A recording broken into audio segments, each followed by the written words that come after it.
You know, the thing that keeps kids in school is relationships. It's not, the desire to get cognitive achievement. It's relationships. And if you don't have relationships, if you haven't been successful at joining healthy groups and functioning well in those groups because you're aware and tolerant, you're just going to be excluded.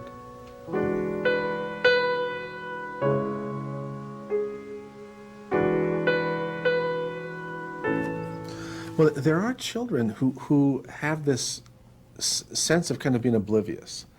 That they're not self-aware, so they'll overestimate how skilled they are at something, and they're not aware of other people. And part of that is related to the inability to develop self-regulation capabilities. Because all of these things I'm talking about, awareness, developing the capacity to be aware of others is a product of learning. And you cannot learn things if you don't pay attention to them.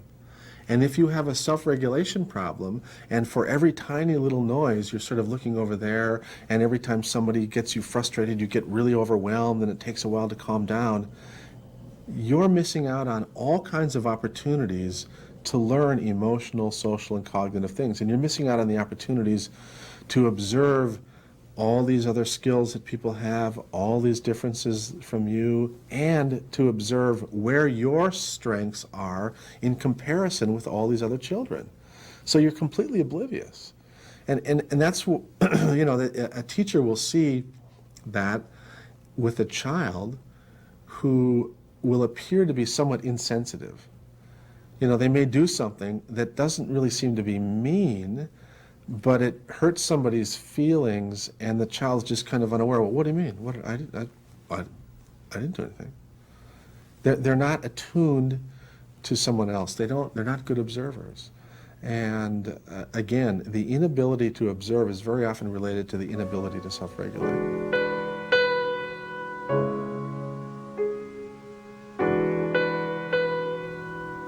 When children are aware, when they have this core strength of being able to read and sense things about other people, it means that they're going to ultimately be able to make these distinctions of similarity and difference that will help them form a connection with these other people, so that you can form healthy bonds with children based on some similarity.